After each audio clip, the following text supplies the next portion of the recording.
In honor of the incredibly fun episode we're going to be having today, this poem is called Redesign.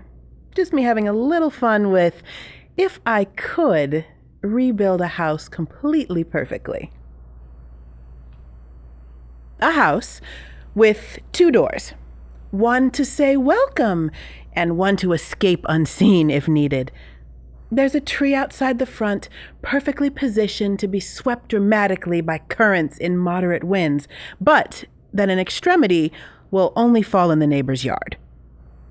There's no closed-door rooms for guests, and there's more pillows than a Maharaja boasts, large and full of colors, and bowls for food made to be eaten with bare hands.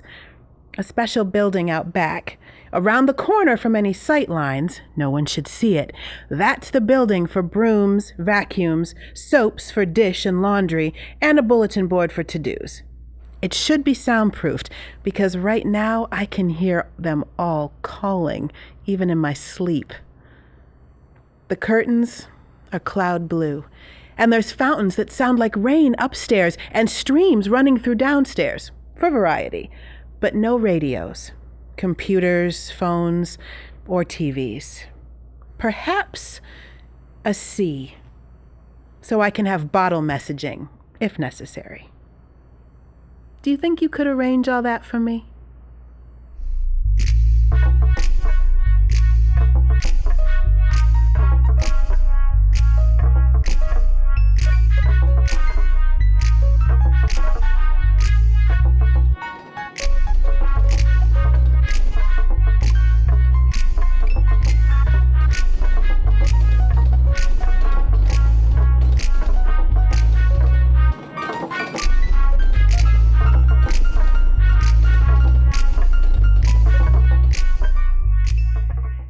Well, hello, everybody. I am Carla Christopher, your fearless host, and you've tuned into another great episode of Culture in Maine.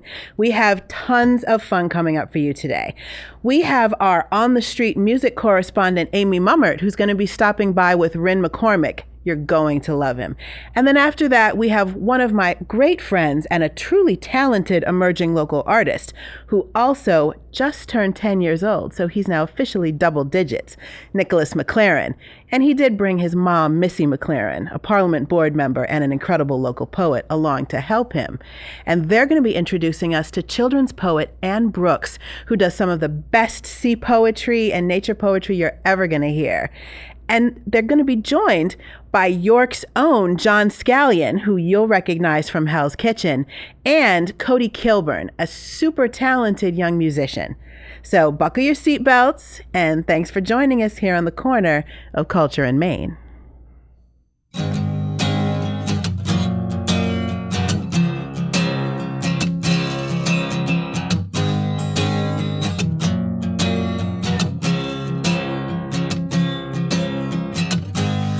Can't you see what I have done? Living up, there's nothing wrong. And you know where I come from, a place of hate and lots of drugs. I said it before and I'll say it again. Don't you replace that love, 'cause we just wanna be in that same place. We just wanna be happy, and I know just what you want, baby. You just wanna be happy.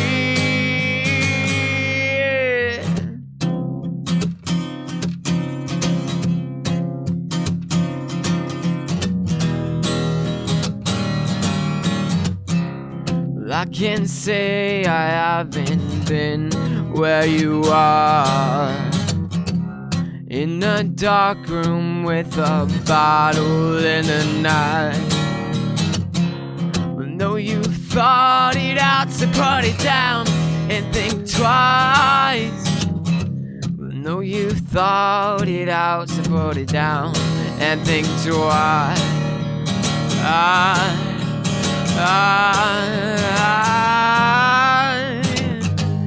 Now you've seen what I have done.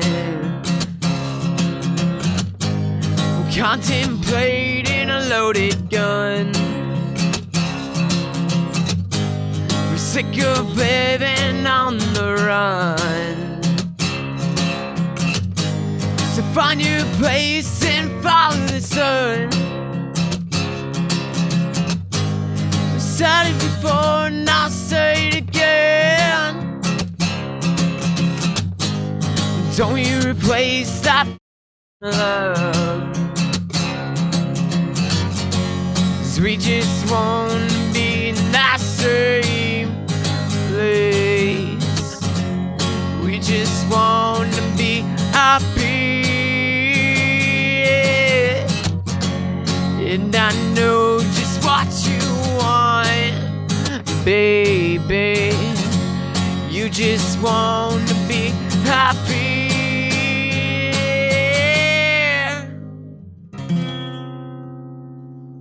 This next song is called Attention Detention. It's about people trying to make you feel sorry for them.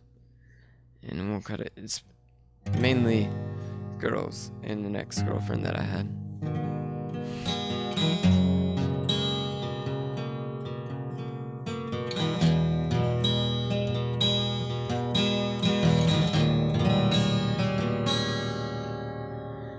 Well, the thrust of your lips, lost on your lips, makes my body ache.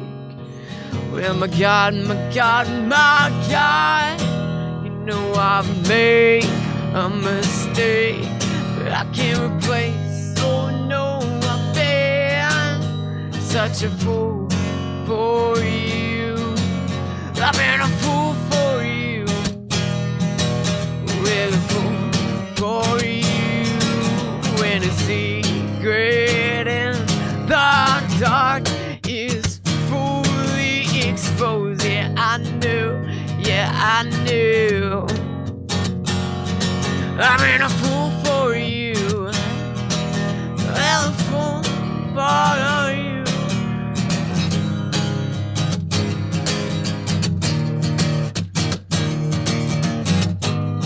Maybe you thought you would come to your senses, but your senses making other people feel sorry for you. Maybe you thought you would come to your senses, but your senses making other people feel sorry for yourself.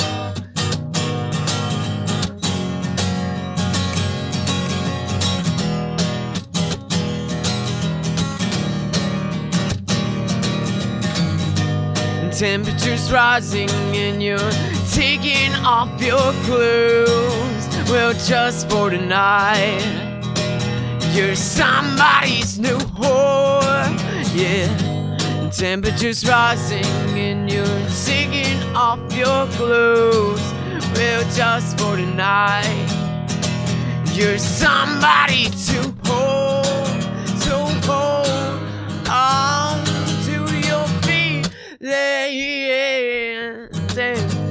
Maybe you thought you would come to your senses, but your sense is making other people feel sorry for you.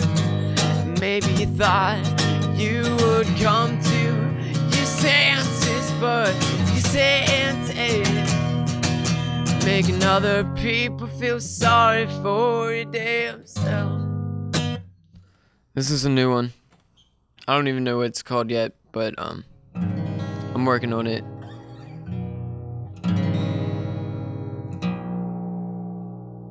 You know, I'm gonna name it right now. I'm gonna call it My Girl.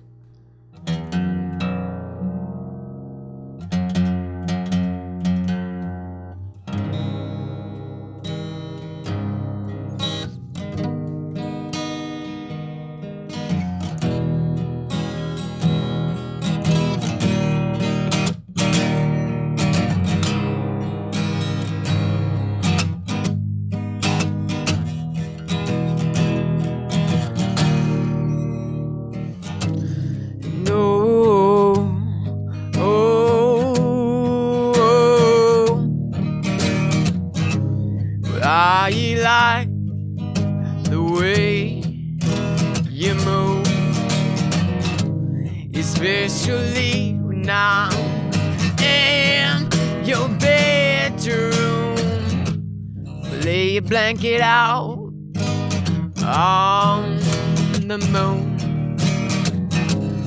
I'm so high off of your love, now I never plan on coming down soon.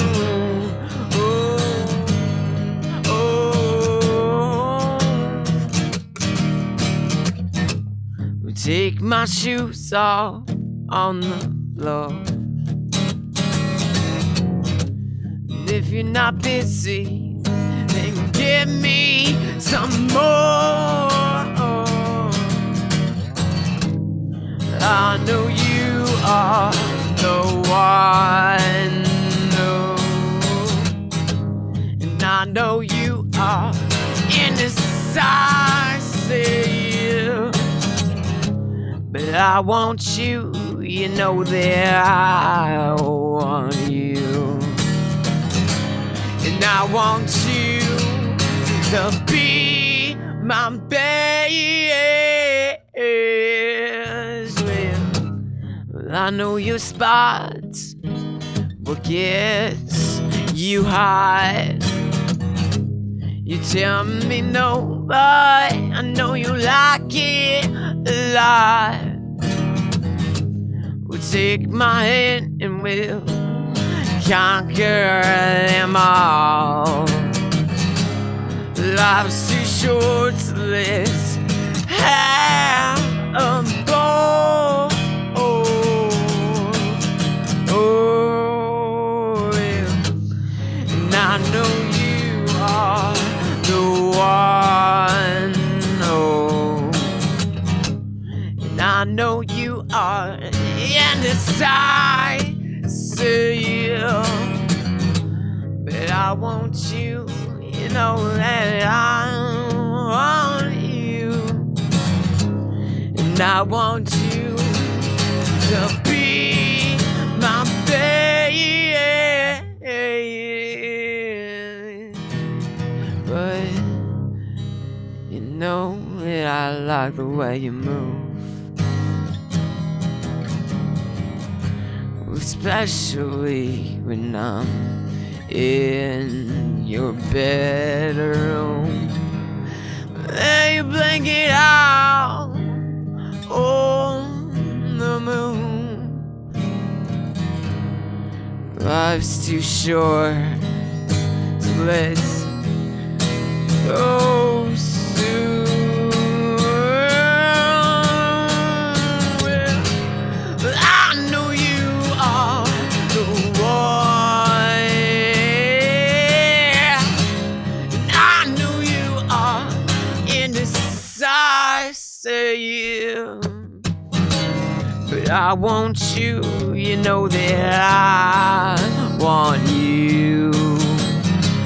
And I want you to be my babe.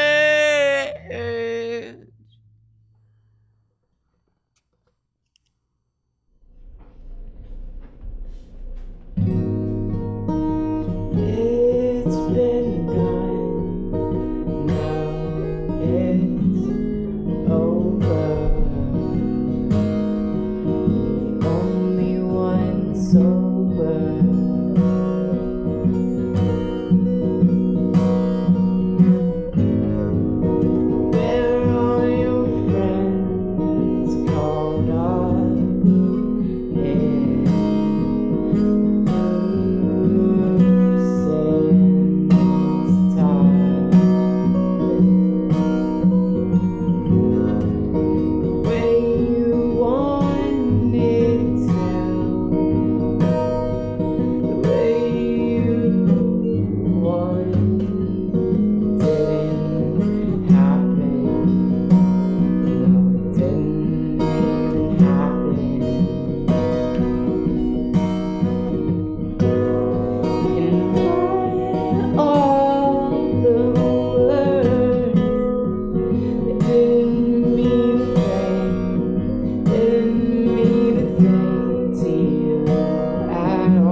Hello and welcome to Culture in Maine.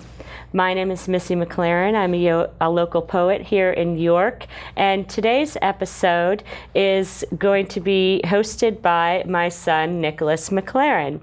Nicholas is going to interview our own Cody Kilburn, local musician. Well, my band consists of me and 2 other people right now. We're working on getting a bassist, trying some out, but it's me, my friend Mike, who I've known for a while. I used to live with him.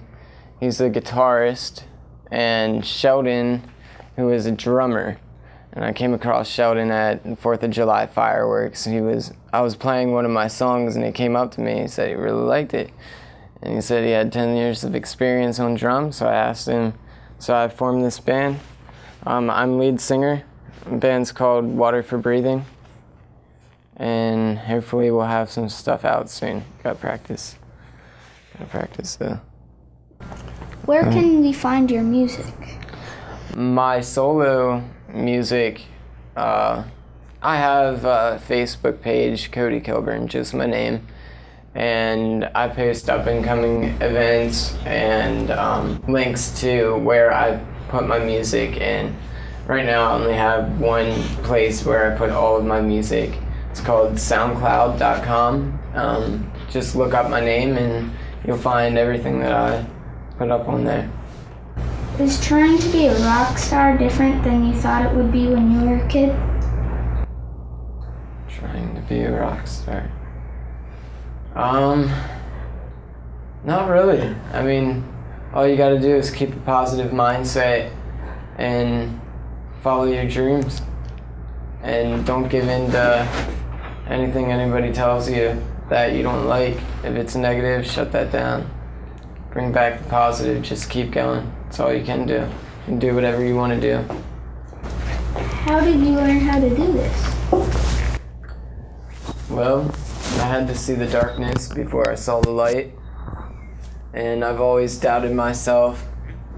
Didn't think it was gonna happen. My family didn't really understand what I was doing, and I'm just doing what I love.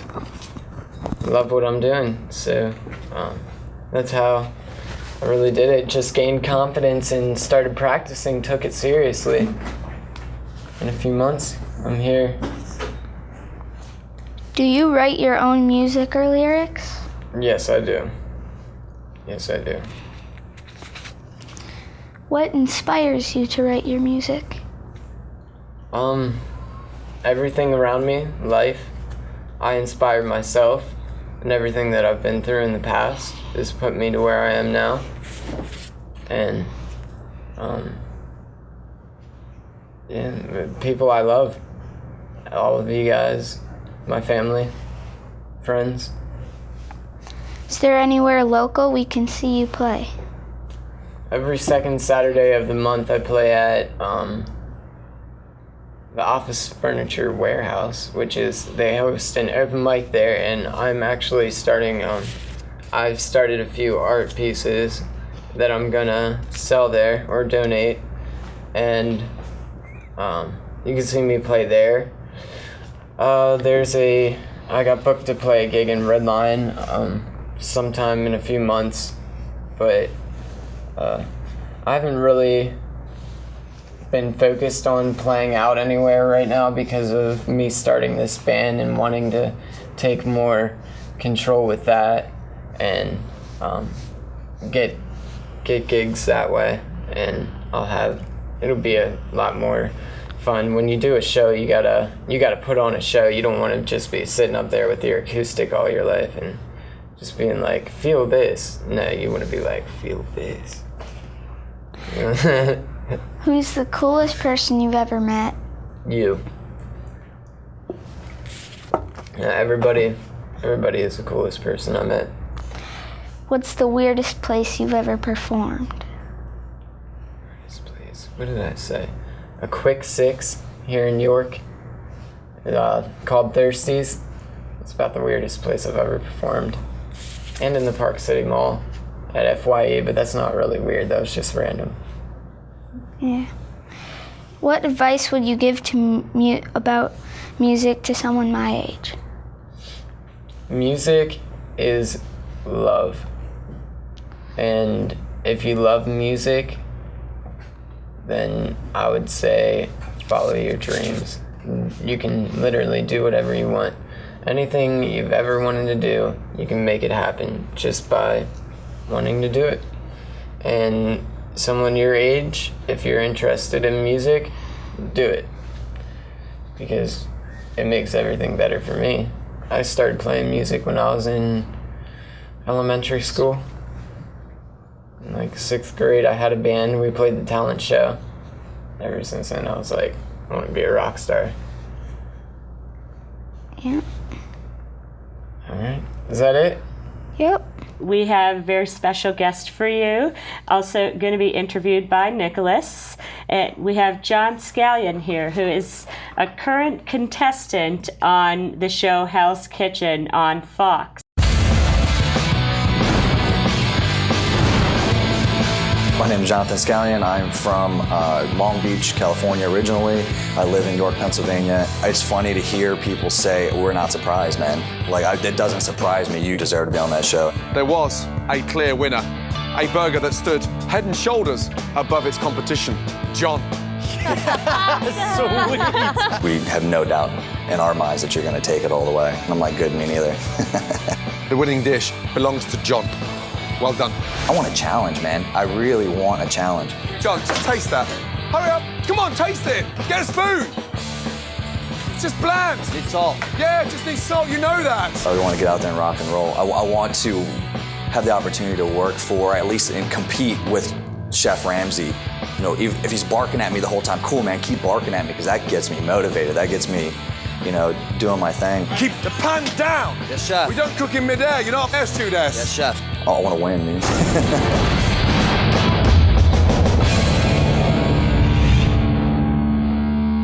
In Las Vegas. You guys are amazing. Let's cook this like this is your own menu, okay? Yes, chef. Something to be proud of. Yes, Chef. First ticket in, drive. Yes, chef. Good luck. Yes, yeah. chef. Mary, Yes, chef. you're the boss. Yes, Let's chef. go. All right, listen up, guys. We have two tops. I've got 4 orders of scallops. All right. This is the. Sorry, let me start over again. Oh my God, my heart is pumping right now. All right, two tops, table 40 and table 50. 4 scallops all day. All right, guys. Yes, chef. yes, chef. I want to hear yes, chef, guys. Yes, chef. Yes, I'm the commander. I can do this. 4 scallops going down in the pan right now, 2.5 minutes. Get that salad dressed, guys. All right, guys, how long on those scallops? 15 seconds, chef. Mary is counting on Jon on the fish station and Nedra on appetizers to get this important dinner service off to a strong start.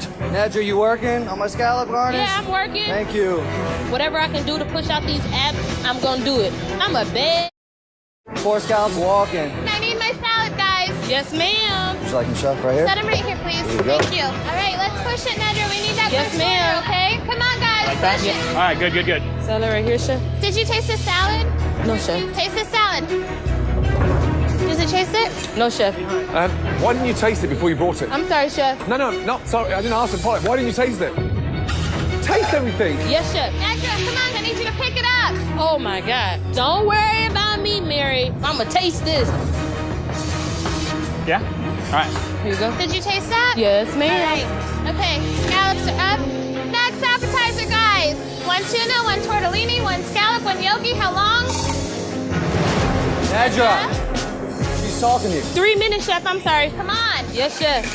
Everything is on the line for me tonight. I hope I didn't make a mistake putting Nedra on hot apps. Jon! Yeah, chef. You got an order of scallops by itself. Drop it. Absolutely. Flipping scallops in the pan. I got 60 seconds. Where's my scallops? Come on. Scallops, 30 seconds. Do 2 scallops. Bring me 2 scallops. You need 2? Bring me 2 orders of scallops. Yes, chef. Mary, what the man? Do you need 1 scallop or 2 scallops? Is it just 1 order of scallops or 2? I'll tell you right now. Up sometimes. 2 scallops. Man, I'll do another one. Do you have your second order Yeah, coming? second order is coming. Dude, Mary, you gotta call the tickets right to us, or else I don't have what you need. Now I've got a whole order of scallops just sitting up there dead. Get your together. This isn't your first time at Hell's Kitchen. Here's your scallops, chef.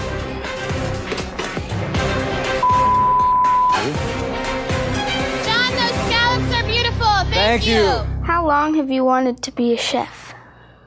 Well, it's kind of funny. I really didn't know I was going to be a chef until I was probably about 17. I was looking to what I was going to do for the rest of my life, and one of my options was to go to culinary school down in Baltimore. So I went and checked it out, and I loved the city, and thought it would be something cool. And I've always had a passion for food. So my dad cooked all the time when I was younger. My grandma, everything from scratch all the time. So I tried it out and started working a couple different places down in Baltimore City, and just fell in love. The industry, the people, the food itself. It's pretty awesome. Yeah. Where did you learn how to do this? Well, I guess formal training was at Baltimore International College, which is culinary school down in Baltimore.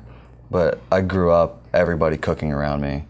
My mom burned a lot of toast and things, and my grandma always cooked, and so did my dad. So that I think that definitely helps with the passion for everything. And then just working in the industry, I take my day off and go knock on someone's door and just ask them if I could, work for free, just to see how, different they did stuff. And that definitely taught me a lot. Yeah. What's your favorite recipe? Ooh, that's a tough one. It's like asking somebody what their favorite video game is. There's so many of them. I would have to say one of my favorite recipes, I have a gazpacho recipe with a lime and crab ceviche and a lime and coconut granita, which is like an ice. It's like snowball style. And I think I really like it because I love warm weather. I like summer months, Mediterranean food of all kinds, and it's just really refreshing. Yeah. Is there anything you don't like cooking? That's a tough one. I think I'm willing to cook anything. I'm willing to eat anything, so I'm willing to at least try and cook it. But there are some things that are very, very hard to prep up and get right. But I'm always down for anything. Good challenge. How do you feel about roller coasters? Oh man, I love roller coasters. I actually grew up getting on roller coasters and in an amusement park. My dad was a stuntman back in LA where I'm from, and he worked at one of the amusement parks, so I would get to go and just kind of hang out, and everybody, they were all friends and they all knew me. So you knew a roller coaster would come out, and I got to be one of the first people on it. So I love them. Favorite. Did anything surprise you about Chef Ramsay? There were quite a few things that surprised me about Chef Ramsay. He really is as tall as he looks on camera. You almost expect somebody to look a little differently in person. He's very passionate. The guy has an intense amount of energy, but he's not as mean as everybody thinks he is. He's a really nice guy, and he's very, very supportive. On TV, we only saw an hour, but how long did the competitions take in real life? Well, we filmed for 6 weeks, and the days were about 20 hours long on average. So you really, if you're lucky, about 18-hour day. So it was a lot more intense than you get to see on TV sometimes. Yeah. Do strangers recognize you? Oh yes, they do. It's weird for me because I've never really been that guy that's like, hey, I'm this guy that did that, And when the show came on, I got people stopping at in the gas station, hey, you're the guy from Hell's Kitchen, or anywhere. I think it really hit me when I was sitting at a stoplight one time and a guy pulled up next to me and started screaming out of his car, hey, you're the guy from Hell's Kitchen. And that was interesting. Yeah. Do you think being on the show has changed you as a person? I think that being on the show has changed a lot of things for me, opportunities, but as a person, I'm still the same guy. I'll always be the same person. I was the way I was getting on the show and the way I'm going to be forever. What do you say to someone who wants to do what you've done? I would say make sure it's what you want to do, that you really love it, man. Being a foodie and loving food and loving to cook at home is so much different than the real restaurant industry. It's really tough, and it's not for everybody, and you really have to dedicate your life and have a lot of passion for it. So if you're willing to do that and really give it a lot of time and energy, and it's really what you love, and go for it, and do what you love. That's the only thing that really matters. Yeah. Yeah. And that's it. All right. Well, thanks, Cody. I appreciate it, man. This song is called Fool's Gold. You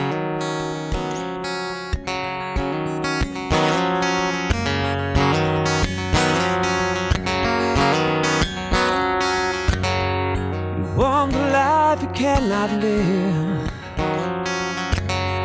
You want the love you cannot give. You want it now. Don't care how.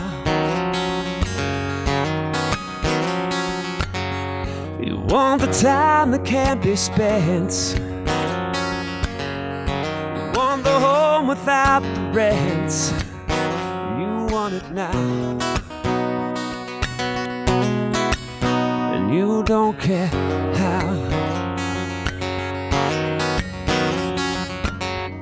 It's time you find your place in this life. And when you're gonna learn, you just get burned, burns. When you're gonna learn, you just get burned by walking on fires that weren't meant for.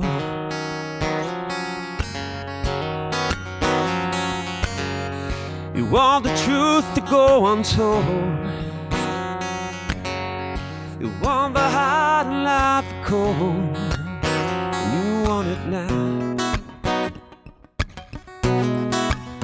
And you don't care how. You want the fat that you can't chew. You want it all shiny and new. And you want it now.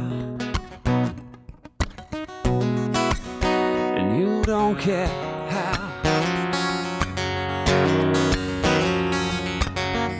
It's time you find your place in this life. And when you're gonna learn, you just get burns. When you're gonna learn, you just get burned by walking on fires that weren't meant for you.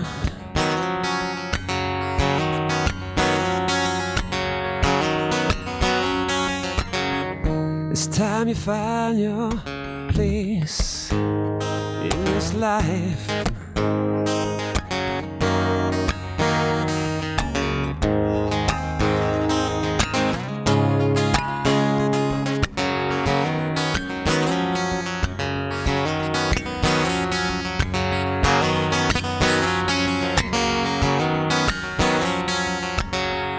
You want the fruit without the seed.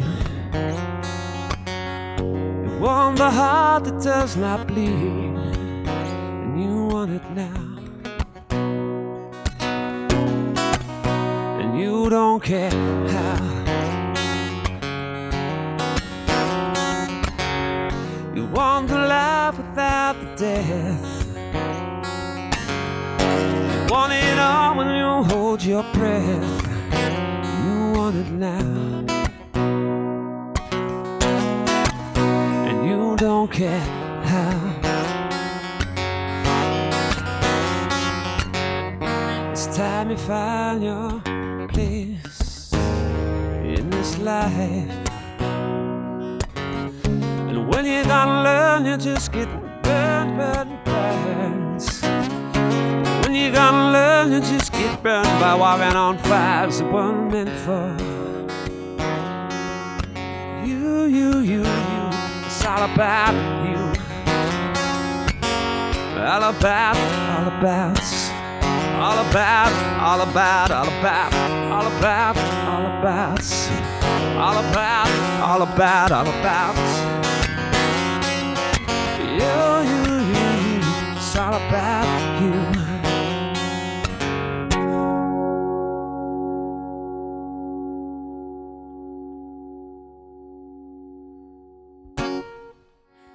called Deeper. I'm one of those people in the middle of the winter.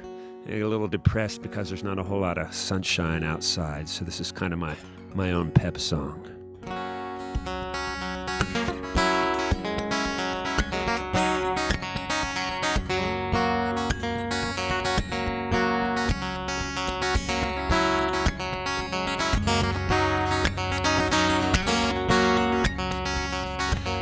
Misery would love some company. You'd rather be locked up at home. Funk in your head keeps you in bed. Don't you think it's time to look inside? You don't have to go real far to find your inspiration. It doesn't have to be so hard. You've got an open invitation to dig a little deeper, deep down in your soul. Dig a little deeper. It's the only way to go. Let's. When you're searching for something you can't find, something you think that you left behind, you start thinking you've been denied. Don't you think it's time to look inside? You don't have to go real far to find your inspiration. Doesn't have to be so hard. You've got an open invitation. Dig a little deeper, deep down in your soul. Dig a little deeper. It's the only way to go. Go, let's go.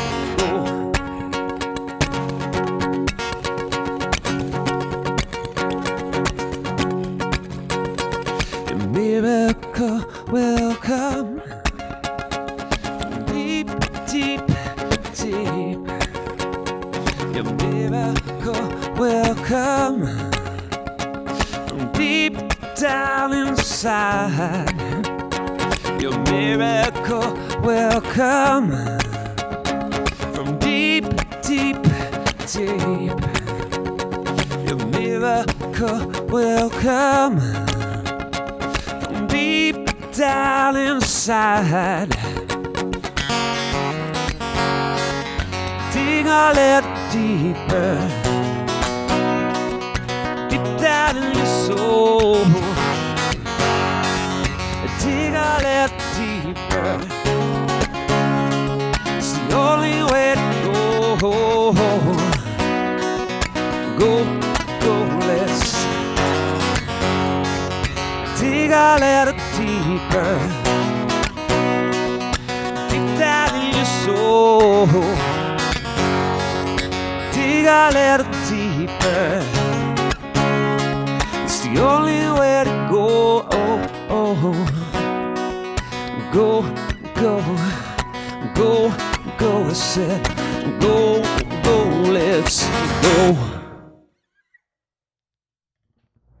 Ryan, I haven't seen you in a while, and I know that you've been working on a lot of different projects. What have you been doing with yourself? Staying real busy. I have a really young son now, so that's taken me away from music a little bit.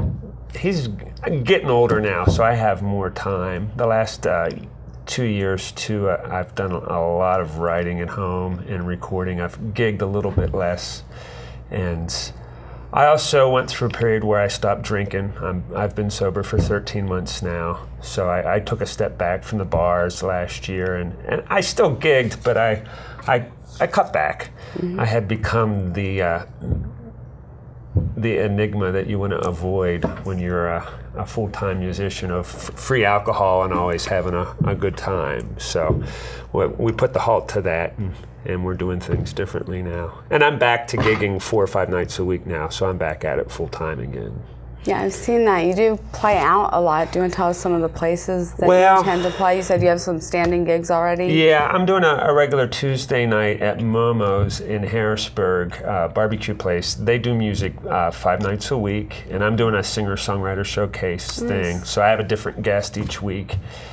And then otherwise, I'm kind of all over PA, from Wellsboro up north on the New York line down into Northern Virginia. I've got some regular gigs outside of DC in Northern Virginia and Maryland. I just picked up a casino gig in Western Maryland.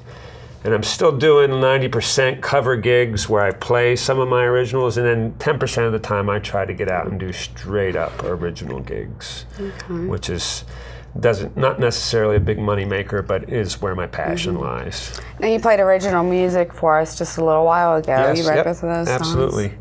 Those are 2 newer songs. I have a CD that's probably 90% finished that I've done with Stephen Courtney, and we're hoping to move forward with that.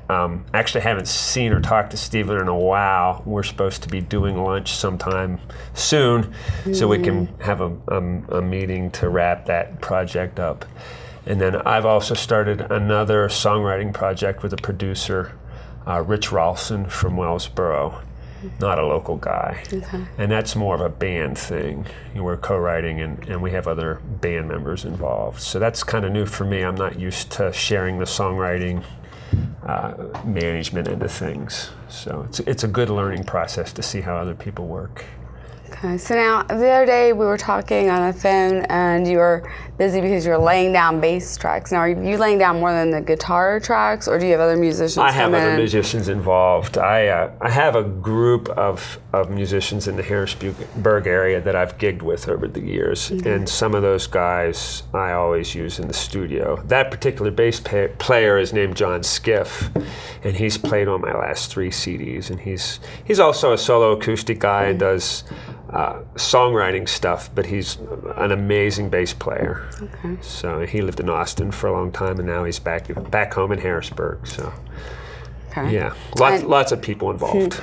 More or less, when might we see the CD release? I know anything can happen. But Yeah, with the project I am almost done with Stephen, it would be nice if we could get that out late this year, early next year, but I really don't. That's been on hold for so long, mostly because of me taking time off to practice sobriety. and Steve is also a very busy guy. The summer is not a good time to try to sit down and do anything with Steve and Courtney because he's so busy. So I really hate to stand here and say I'm going to have it out by January, because that'll jinx it. And then the other project that I'm doing, we're just going to release singles and videos. Probably try to have the first single and video out online in the fall here. And then the talk around that project is, if we get 5 or 6 singles that we really like, then we'll talk about maybe putting together an EP to release, and then go out and do some shows as a band. So we're kind of doing it backwards. But that seems to be the new thing with major label artists even these days. A lot of them are releasing singles. So it's cheaper that way too. It's cheaper to go and really focus on one song, put all your energy into that, and then put a nice video together and release it. And you can get immediate satisfaction, to your people by putting it out that way. So that's the plan anyways. Things sometimes change. How is it playing in I'm just wondering, playing in a bar? I mean, your place of employment with the sobriety, what is that like? I was a little worried about that at the beginning. I took 2 months off when I first quit drinking, and just because I didn't think it was a good idea to be around it. And then I slowly worked my way back in, and I haven't fallen off the wagon. There haven't been any issues, and in some ways, I've kind of found I don't know. I've kind of been able to reach out to other people that have issues because I'm not too shy about it, and I mention it over the mic if it comes up, and I talk to people about it. And a lot of people will come up to me later and ask me questions about how I went about quitting, and just talk about some of the problems they have. And I think I love to have that position with people to be able to, share my mistakes and my triumphs and hopefully help them too. So far so good, no problems with being in bars. Yeah, you don't feel the pressure or something? No, because I pretty much, on the rare occasion these days, most of the rooms I play over and over again, so everybody knows that I don't drink anymore. But on the rare occasion where somebody says, can I buy you a drink, I ask for no duels, because I'll occasionally have a non-alcoholic beer. But I've kind of lost the taste for that too, and now I just tell them up front, I don't drink anymore. So. And usually most people are cool with that. Every now and then you get somebody who's like, what? But what do you do? What about shows more local coming up that you can tell us about? I should have memorized the local stuff that I have coming up. I know I'm at Central Market in September. JJ's going to be unhappy with me because I had a chance to promote a market show, and I don't have it off the top of my head. But I'll make sure that you have my website. Okay, well, and Maywins. You're coming on Maywins too, though, right? Yes. That, October? Yes. No, not Maywins. Actually, I used to play Maywins. I don't have anything there on the books right now. Okay. And possibly something at the White Rose coming up. I still need to nail that down with Aaron.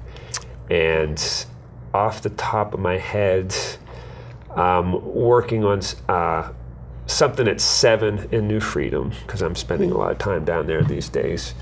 And a lot in Harrisburg, just 25 minutes up the road, a ton in Harrisburg. At last count this month in July, I have 23 shows. So I'm staying busy. You are. It's a good thing.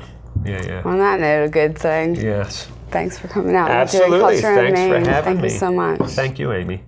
Ghost crabs. Dad says, full moon tonight. Ghost crabs, we yell. Hurry, clear dinner away. Where's the mosquito spray? Grab the flashlights and race down the road. Over the dune, we'll see them soon. Shine the lights. Look at them all. Hundreds of ghost crabs. Their eyes on stalks gaze up at the moon. Do they worship? We wonder as we watch them, watching the moon, all facing the ocean from the silvery beach. The spell breaks and a mad chase begins. Kids shining their lights, the crabs scuttle away. Fast and then faster kids grab for their prey. I've got one, me too. Here, hold out your hand. It tickles, I say. Put them back on the sand. The crabs rush away. We turn off our lights and sit down quietly. It's still and bright. There's only moonlight. The ghost crabs sit too, their eyes on stalks. We gaze and adore the full moon and the shore. Housekeeping. Lady Ocean cleans her floor with coral brooms and sponges. Her chores complete, high tide whisks her cleaning supplies aside. We carry our pails and clean up. Hermit crab, why must the only twentle trap I've found today be your home? And that one's called Scheller's Lament. Both the hermit crab and the Wentel trap one have to do with shells. I'm an avid shell collector, and our favorite beach is Cape Hatteras in North Carolina on the Outer Banks. So it's my favorite place in the world. And that's where these poems came from. Sandpipers. Hurry, hurry, hurry, scurry, scurry, scurry. Wave recedes, eat, eat, eat. Don't let the water cover your feet. Wave breaks, washes in. Peck, peck, peck. Don't let the water touch your neck. Fast food, eat, eat, eat. Crabs, coquina's sweet. Wave breaks, too deep, fly away, cheep, cheep, cheep. Welcome back to the Nicholas interviews, where Nicholas gets to talk with some of our great local artists. Next, he's going to talk with Ann Brooks. she is a teacher and a poet, and she's originally from Morristown, New Jersey, and she currently lives in Red Lion. And she believes that everyone is a poet. What inspires you to write your poems? Many of them come from nature, and my mom especially was always pointing out the birds. There's a robin, here the cardinal. We watched a nest of baby robins grow up right outside our screen porch. And of course, the beach, where I went every summer as a kid too, so I absolutely love the ocean. Mostly nature, sometimes very quirky things, sometimes my kids, feelings, etc. Where can people find your work? At the moment, they can find it at Hearts and Minds Bookstore, which is in Dallastown, and it's right on the main street. And they can also get it from me by contacting me, Discover Poetry, all one word, at fastmail.net. And then we could work it out that they could get a book. Do you have a favorite poem, and why is it your favorite? Oh, boy. I'm asked that a lot, and there are so many poems I love. So I can't say a favorite. My favorite book would be The Wind in the Willows by Kenneth Grahame, and to me the whole book is sheer poetry, and it is absolutely beautiful and wonderful and fun. But I was raised on the Christopher Robin poems, and wow, so many favorites. Alice in Wonderland, really bizarre stuff there. It's great. Where did you learn so much about birds? Because I was reading your book last night. There's many poems about the birds. Oh, okay. Well, I'm honored you were reading my book. That's great. Thank you. Birds, again, my mom probably started it with just pointing out all the different birds and the songs, and we even had songs about birds that we would sing when I was a kid. And then I love to watch them. Now, my brother Joe and his wife Debbie are real birders. I mean, they go on trips just to see certain birds. I'm like that about shells, but look it up. Mom always said, look it up, and she delighted in looking things up. So, if you were left with only one color of the rainbow, what would it be? Oh my goodness, that's a killer question. I think yellow. Yellow is just the happiest color. But then again, I like purple, and I do like red. Do your kids write poetry? No, they don't. They're very good writers, but they don't write poetry. So. What has surprised you the most about being an author? What was that again? What has surprised you the most about being an author? Wow, just being able to say, I'm an author, and it surprises me every time I say it. Oh, hi, I'm Ann Brooks. I'm an author. It's like, wow. I kind of always suspect people to say, who does she think she is? But then they don't, and that's really surprising. Do you have any upcoming shows that we can see you at? Oh, yes. One's coming up at the Parliament, right downtown King Street in New York, with our wonderful Missi McLaren. And this is a special show because it was asked for by one certain person named Nicholas. And all his friends will be there, and it's going to be all kid poetry and lots of back and forth sharing. So it's going to be awesome. When you teach poetry, what's the most important thing you want people to learn? I want people to catch the words. Don't worry, don't edit as you go. Don't worry about how it sounds. Catch the words, get those phrases and write them down. Write them down, write them down. And the editing part is all later. You don't have to worry about that. just get the words as they come, because they disappear if you don't catch them. Thank you. Thank you again for tuning in and spending time with us here on the corner of Culture in Maine. Make sure that you find us online at wrct.tv. Just click on Channel 18 show profiles. You'll find the Culture in Maine page, which has links to our Culture in Maine Twitter feed, Culture in Maine on YouTube. Every episode is on video there. You can find ways to order DVDs. You can pick any episode you want or get the whole season 1, which is the first 6 months of great episodes. So make sure you visit us. Make sure you send us emails at cultureinmaine@gmail.com. Tell us who you'd like to see, what you'd like to see, what you liked, what you didn't. This is your show, just like it's your talent and your incredible county that make it happen. So again, be blessed, enjoy the art, and thank you for joining us here at Culture in Maine.